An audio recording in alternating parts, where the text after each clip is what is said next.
Assalamualaikum warahmatullahi wabarakatuh.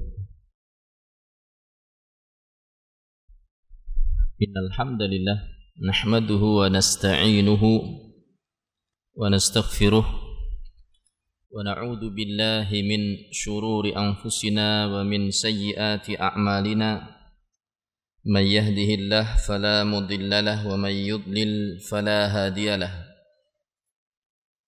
أشهد أن لا إله إلا الله وأشهد أن محمدا عبده ورسوله يا أيها الذين آمنوا اتقوا الله حق تقاته ولا تموتن إلا وأنتم مسلمون أما بعد فإن أصدق الحديث كتاب الله وخير الهدي هدي محمد صلى الله عليه وسلم وشر الأمور محدثاتها وكل محدثة في الدين بدعة.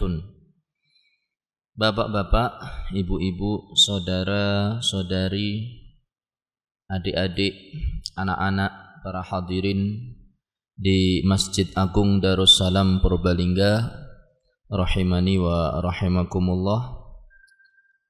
Demikian juga para pendengar setia Radio Insani di frekuensi 88,8 FM dimanapun Anda berada, rahimani wa rahimakumullah. Juga para pemirsa Niaga TV, Usman TV dan yang lainnya dimanapun Anda berada, rahimani wa rahimakumullah. Kita masih bersama kitab Riyadhus Shalihin, bab ketakwaan. Bagaimana seorang itu menjalankan segala yang diperintahkan oleh Allah dan juga meninggalkan segala yang dilarang oleh Allah Subhanahu wa ta'ala, dan menjalankan segala perintah Rasulullah sallallahu alaihi wasallam dan meninggalkan segala larangan Rasulullah sallallahu alaihi wasallam. Itulah takwa. Sebagaimana didefinisikan oleh sebagian atau oleh ulama. Mereka mengatakan takwa itu adalah imtisal awamirillah wajtinab nawahih, melaksanakan segala perintah Allah dan meninggalkan segala larangan Allah Subhanahu wa ta'ala. Maha suci Allah dan maha tinggi. Bapak, ibu, saudara, para hadirin sekalian, bab takwa cukup panjang karena memang kita butuh sekali dengan yang namanya ketakwaan. Tapi insyaallah ta'ala di pertemuan-pertemuan ini kita sudah hampir selesai dari bab takwa. Tinggal 1 atau 2 hadis saja, insyaallah ta'ala.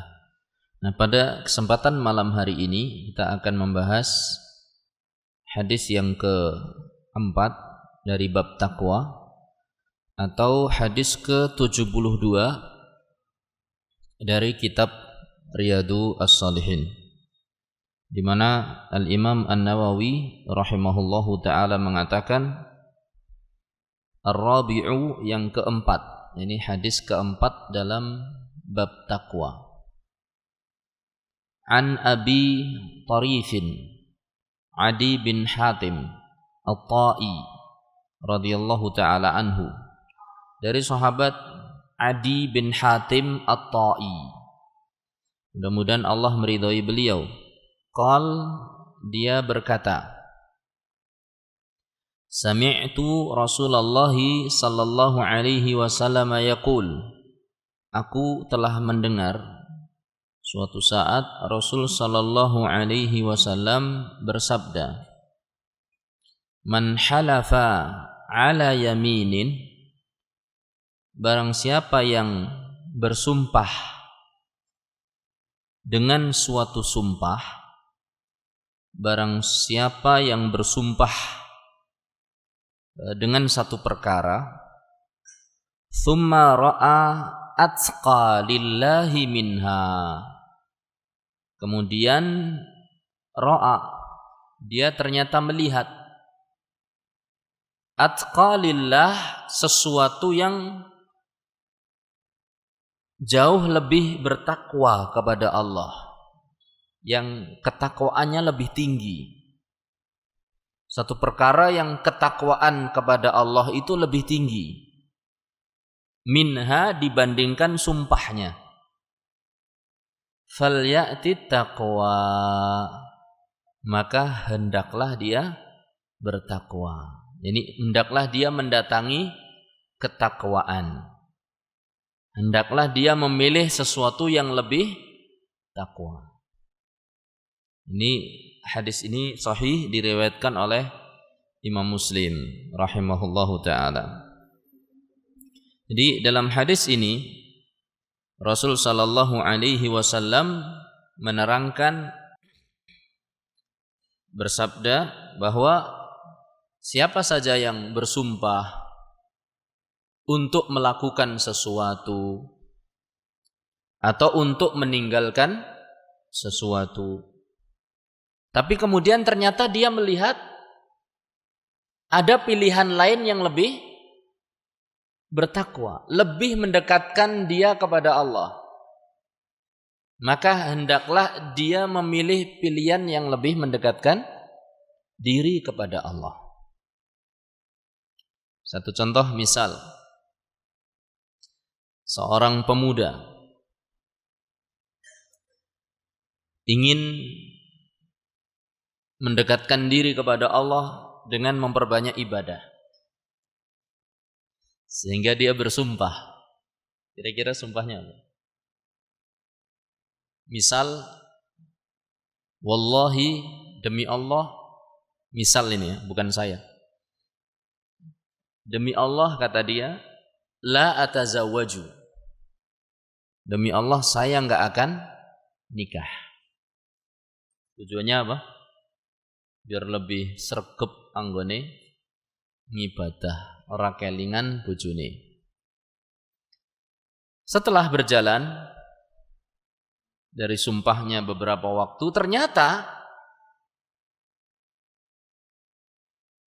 dia memandang bahwa ternyata nikah itu menurut dia, dan ini kenyataan, dia amati pada orang yang sudah menikah, ternyata bisa lebih mendekatkan diri kepada Allah dibandingkan kalau tidak nikah, bujang. Maka hendaklah dia falyati taqwa, batalkan sumpah yang pertama, batalkan sumpahnya, dan laksanakan sesuatu yang lebih bertakwa, yaitu apa? Nikah. Ini sumpahnya dibatalkan, digugurkan, digagalkan, tentu ada konsekuensinya. Tentu ada konsekuensinya. Kita nanti belum bicara itu. Kemudian dia hendaklah apa? Mengambil sikap yang lebih bertakwa. Itu menjalani pernikahan. Contoh lain. Seorang pemuda atau seseorang ingin menghidupkan malam hari. Satu malam itu saja misal. Kemudian dia bersumpah. Misal nih, ini orang lainnya, bukan saya lagi, ini contoh saja. Wallahi, dia mengatakan, demi Allah, la anamu hadhil lailah, saya tidak akan tidur malam ini.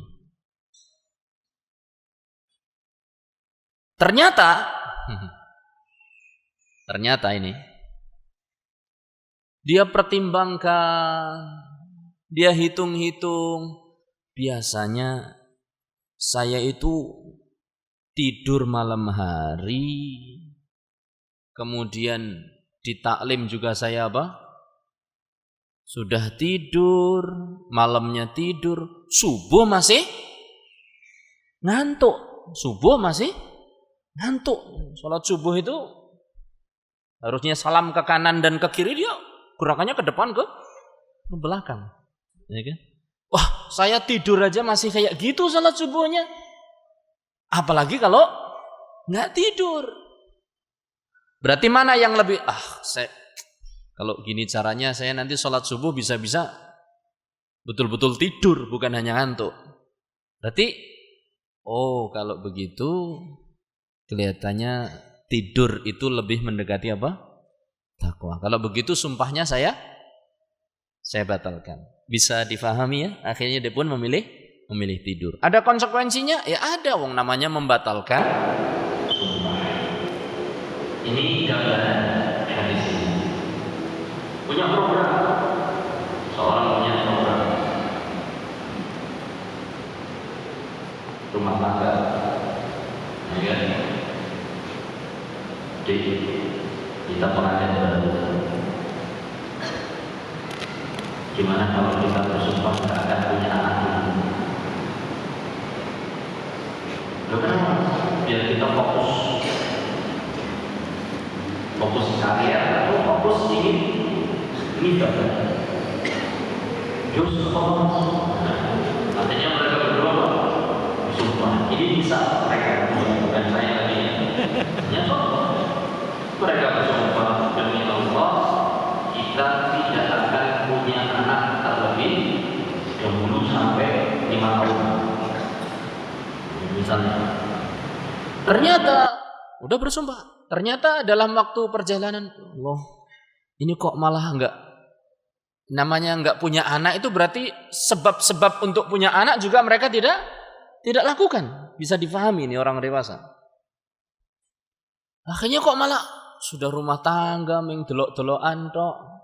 Ini kan bersumpah tidak punya anak. Kok malah ibadahnya jadi kurang apa? Khusyuk.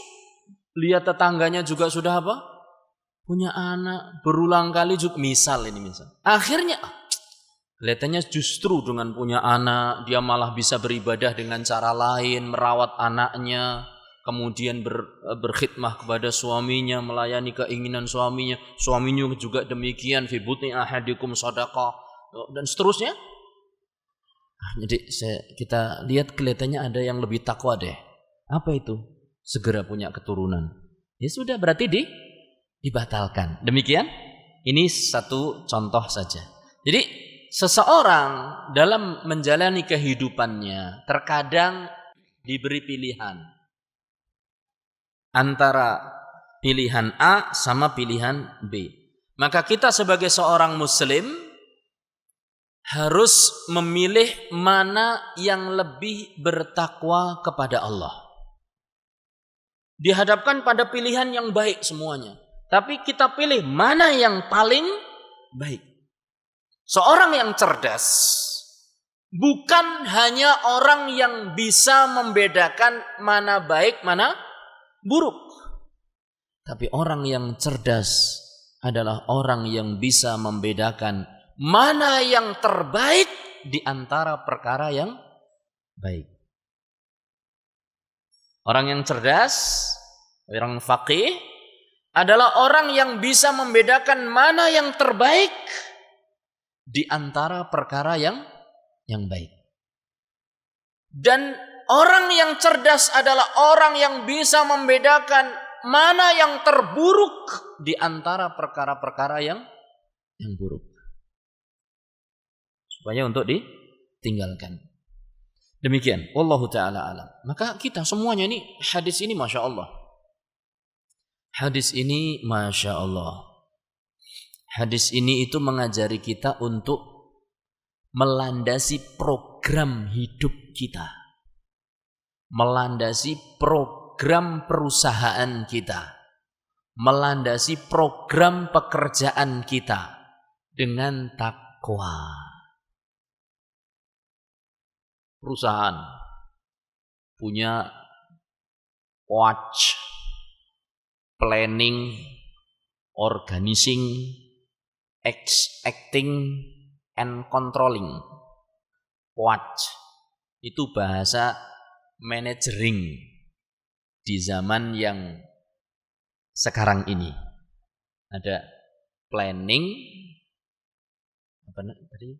organizing, kemudian acting, sama apa? Controlling. Napa Mbah artosipun? Napa Pak? Niku planning, organizing, acting, and controlling. Niku kinten-kinten artosipun napa Pak? Planning itu perencanaan.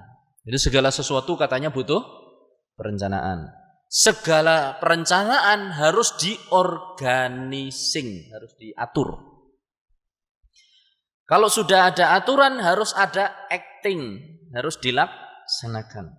Kemudian kalau ada pelaksanaan selesai harus dikontrol, dievaluasi. Ngoten niku nggih. Program rehlah, perencanaannya apa? Kemudian nanti pelaksanaannya bagaimana? Setelah itu ada evaluasi. Itu bahasa manajemen zaman sekarang. Kita tambahi satu. Takwa dulu. Ketika kita sedang memprogram, memplanning, harus berlandaskan takwa. Jadi mana yang kita program? Yang lebih takwa. Itu namanya manajer muslim. Seorang pemimpin muslim itu melandasi programnya dengan takwa. Kemudian juga organitingnya. Organizing itu pengaturan gitu. Plan. Wah. Pengaturannya juga dilandasi takwa. Dalam pelaksanaannya pun harus takwa. Setelah itu evaluasinya pun takwa. Saat evaluasi takwa jujur. Ini program ternyata baiknya apa, buruknya apa, sudah dievaluasi jujur. Jangan buruknya ditutupi. Yang ditampakkan apa? Baiknya saja.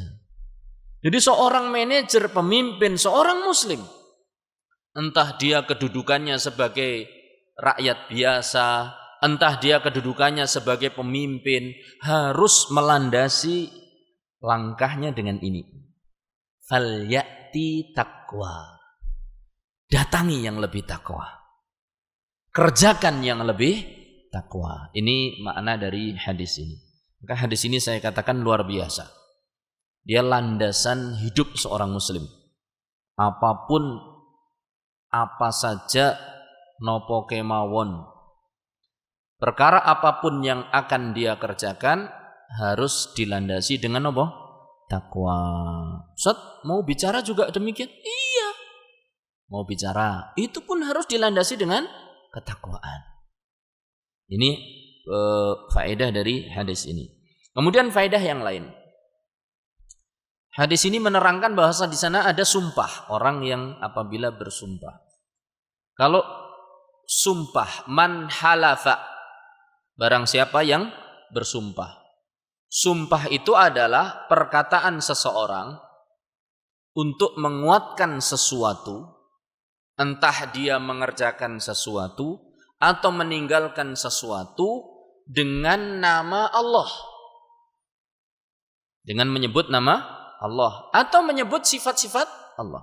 Misal seorang mengatakan wallahi demi Allah, warrahmani demi ar-Rahman. Jadi sumpah itu pakai wallahi untuk mengerjakan sesuatu atau meninggalkan sesuatu. Misal wallahi la aqra'al qur'ana fi Ramadan wa akhtim fihi thalatha marrat. Misal seorang bersumpah, demi Allah saya akan baca Quran di bulan Ramadan, saya berusaha untuk mengkhatamkan 3 kali. Ini contoh sumpah dan adab dalam sumpah, yaitu dengan nama Allah Subhanahu wa ta'ala. Tidak boleh dengan selain nama Allah. Siapapun, entah itu nama Nabi, entah itu nama bapak kita, apalagi makhluk-makhluk di bawah Nabi Sallallahu Alaihi Wasallam. Ya, sering kita dengar seseorang mengatakan demi apa? Nabi, tidak boleh. Sebetulnya berat ya menceritakan gini. Tapi ini anggaplah sebagai misal dan contoh. Orang mengatakan misal demi Nabi, tidak boleh. Yang boleh adalah demi Allah. Karena Rasul sallallahu alaihi wasallam bersabda, "Man kana halifan falyahlif billahi aw liyasmut." Barang siapa yang bersumpah, maka hendaklah bersumpah dengan nama Allah atau diam. Jadi kita ini diperintahkan kalau mau bersumpah, sumpahlah dengan nama Allah. Kalau nggak bisa, diam. Kenapa kalau dengan nama Allah? Kenapa kalau tidak dengan nama Allah? Dosa. Kata Rasul sallallahu alaihi wasallam, "Man halafa bi ghairillahi faqad kafara aw asyrak." Barang siapa yang bersumpah dengan nama selain Allah, barang siapa yang bersumpah dengan nama selain Allah, faqad kafara, maka dia sudah kafir. Au asyrak, atau sudah musyrik. Berat. Terlepas dia nanti kufurnya atau syiriknya syirik kecil ataukah syirik besar. Berat. Maka kalau ingin bersumpah, sumpahlah dengan nama Allah. Dulu orang-orang atau sebagian sahabat sering di mulut mereka itu keluar kata-kata sumpah dengan bapak-bapak mereka. Ini juga dilarang. Jadi sumpah dengan Nabi saja tidak boleh. Demi Nabi tidak boleh. Dan itu sering kita lihat di tulisan. Seorang untuk menguatkan pendapatnya, untuk menguatkan apa, bersumpah dengan nama Nabi, tidak boleh. Haram. Sahabat dulu begitu. Mereka bersumpah dengan nama bapak-bapak mereka. Untuk menghormati bapak-bapaknya. Untuk mengagungkan bapak-bapaknya. Suatu saat Umar bin Khattab bersumpah dengan nama bapaknya.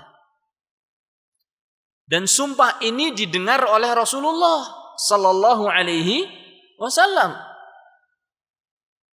Mendengar sumpah itu, Nabi sallallahu alaihi wasallam pun menasihati beliau. Innallaha yanhaakum an tahlifu bi abaikum. Sesungguhnya Allah Subhanahu wa taala melarang kalian untuk bersumpah dengan nama bapak-bapak kalian. Kata Umar bin Khattab, "Fama halaftu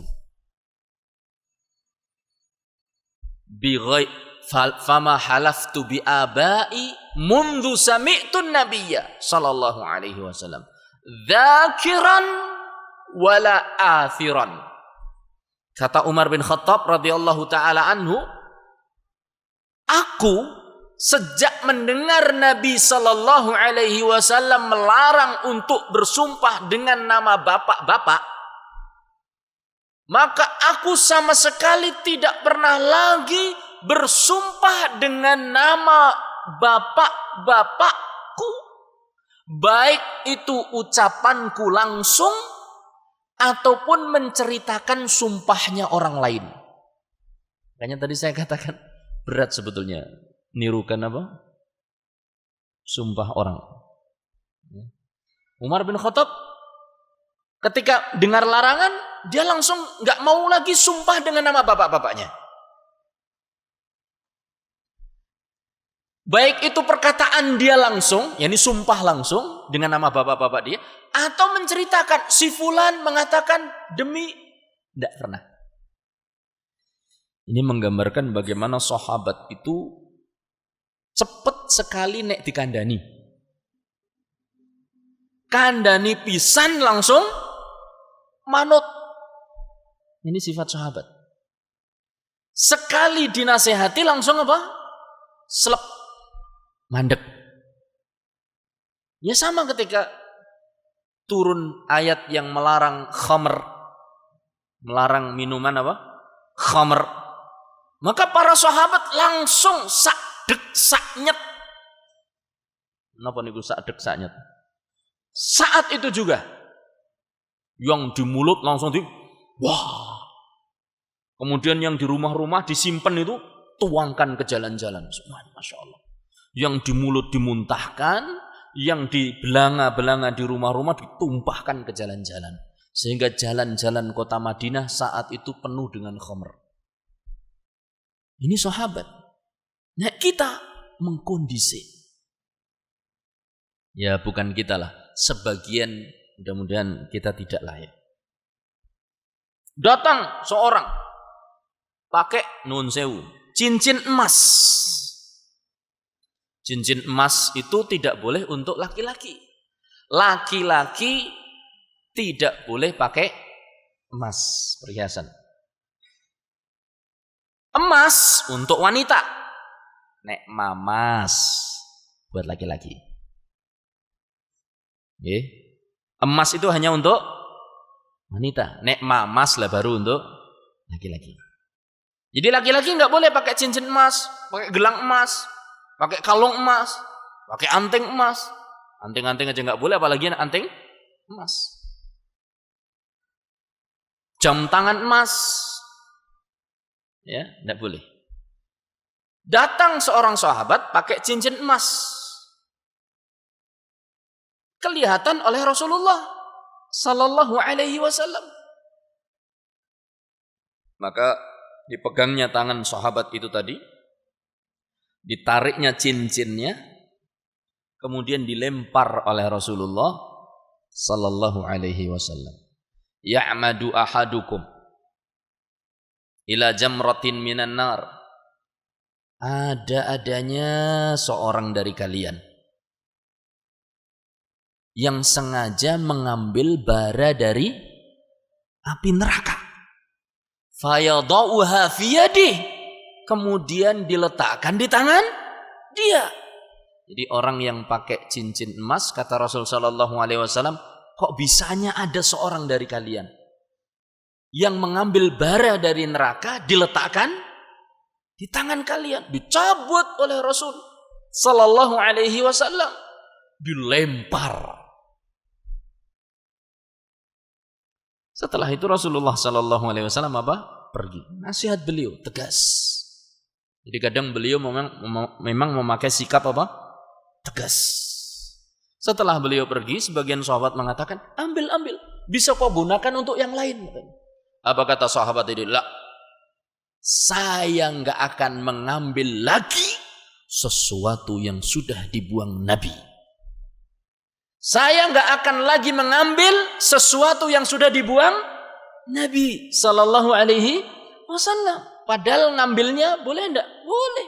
Tapi ini sahabat nggak mau. Kalau kita geruduk, eman itu haram. Ya nantilah eman mau durung entong ya kan.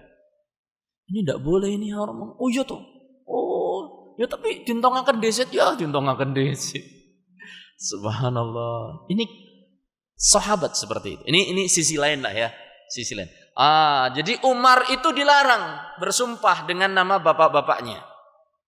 Maka siapa saja yang ingin bersumpah, bersumpahlah dengan nama Allah. Catatan, tidak boleh gampang-gampang sumpah. Tidak boleh gampang-gampang sumpah. Kata para ulama atau sebagian ulama ketika menafsirkan, wahfadhu aimanakum, jagalah sumpah-sumpah kalian. Artinya, la tukthiru bil halaf. Jangan kalian banyak-banyak bersumpah. Kata sebagian ulama. Jadi aja titik-titik demi Allah jangan.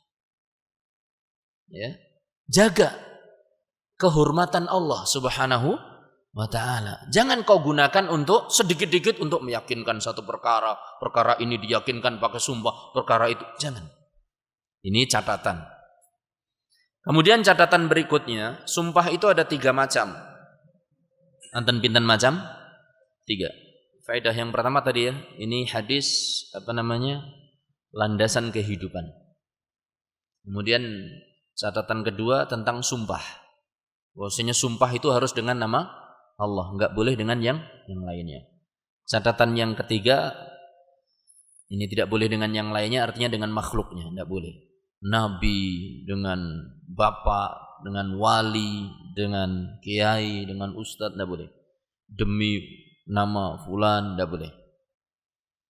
Kemudian catatan yang ketiga, bahwa catatan selanjutnya nomor 4 kalau tidak salah, jangan terlalu sering sumpah.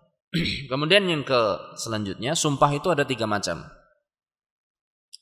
Ada yang namanya laghul yamin, sumpah yang laghu. Ini laghu, sia-sia, tidak ada maknanya.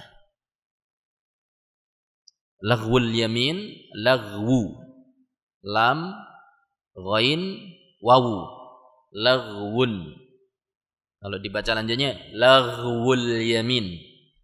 Ini seorang tidak terkena konsekuensi dalam laghul yamin.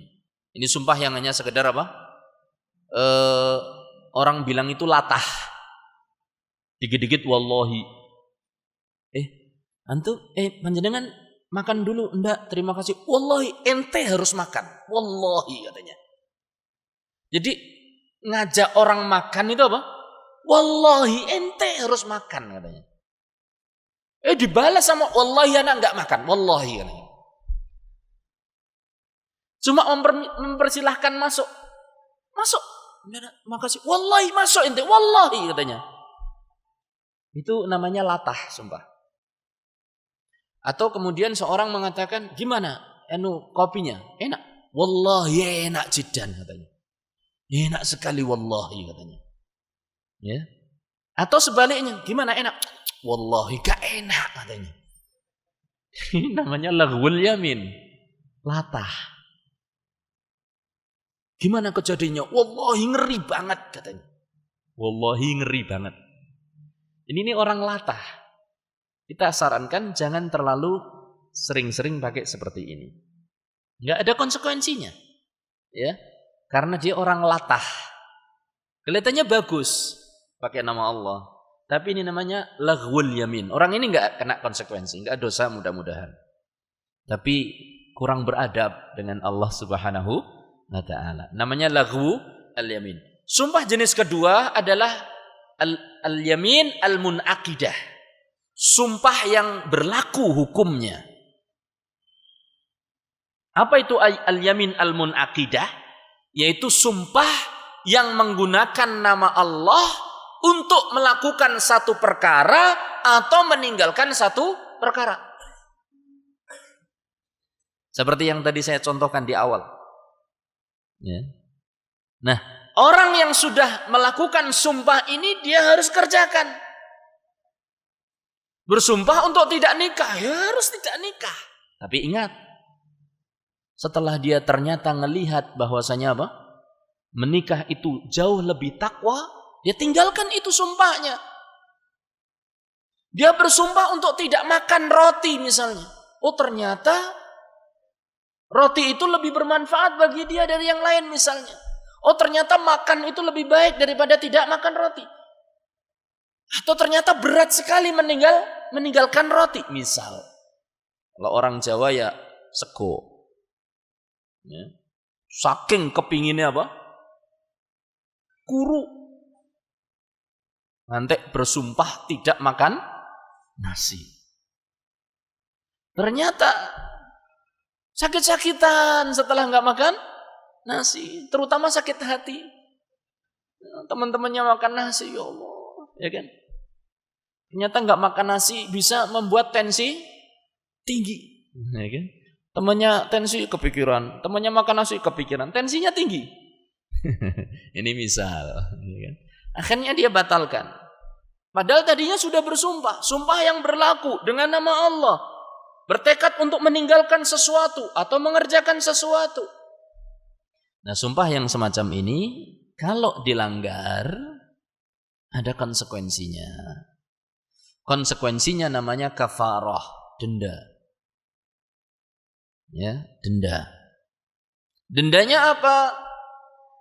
Dendanya sebagaimana disebutkan dalam surat Al-Maidah ayat 89. Ada 2 tingkat denda. Dua tingkat denda orang yang melanggar sumpah. Tingkat yang pertama, tingkat pilihan. Tingkat pilihan. Tingkat yang kedua, ya hanya itu. Tingkat pilihan itu ada 3.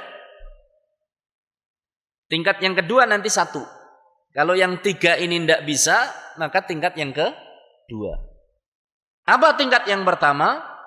It'amu asyarati miskin atau masakin.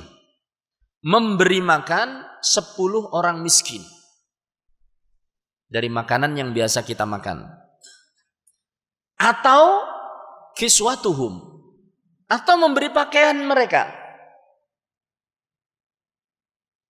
Atau tahriru raqabah, atau membebaskan budak. Ini boleh pilih mana saja. Mau membebaskan budak juga boleh, mau memberi makan 10 orang miskin juga boleh, mau memberi pakaian 10 orang miskin juga boleh. Kalau kita kira-kira pilih yang mana ini? Kasih makan. Jangan bersumpah. Jangan gampang-gampang bersumpah. Ini kalau 3 ini tingkat pertama, milih. Tingkat yang kedua, faman lam yajid, kata Allah Subhanahu wa taala. Kalau 3-3-nya ini tidak bisa, memberi makan tidak bisa, memberi pakaian tidak bisa, apalagi membebaskan budak. Maka tingkat kedua adalah fasyamu thalathati ayyam. Puasa 3 hari. Ini kalau yang tahap pertama tidak bisa. Jadi tahap pertama pilihan, tahap kedua puasa. Ini dendanya. Makanya kata sebagian ulama, ya, kata ulama kalau ingin supaya tidak denda, ketika bersumpah pakai insya Allah. Pakai insya Allah. Apa faedahnya insya Allah? Kalau nanti membatalkan sumpahnya, enggak kena denda. Dan akan semakin mempermudah seseorang dalam menjalankan sumpahnya. Itu insya Allah ta'ala. Jadi jangan lupa apa? Insya Allah. Ini yang mana? Yamin munaqidah. Sumpah yang apa? Yang berlaku hukumnya. Kemudian yang ketiga adalah al-yamin al-ghamus. Sumpah dusta. Dan ini dosa besar. Orang yang melakukan sumpah dusta harus bertaubat kepada Allah Subhanahu wa taala. Enggak kena denda, tapi kena dosa besar. Apa itu sumpah dusta? Datang dipanggil jadi saksi. Bener nih tanahnya fulan. Bener, berani sumpah, berani coba. Wallahi, insyaallah. Padahal dia bersumpah palsu. Ini dosa besar sekali. Dan ini banyak terjadi. Na'udzubillahi min dzalik. Insyaallah taala akan kita lanjutkan pada pertemuan yang akan datang faedah dari hadis ini. Sekira ya sekitar itu sajalah faedahnya. Kalau ada nanti saya akan singgung di pertemuan yang akan datang insyaallah taala. Mudah-mudahan yang sedikit ini bermanfaat. Wassallallahu ala nabiyyina Muhammad walhamdulillahi rabbil alamin. Assalamualaikum warahmatullahi wabarakatuh.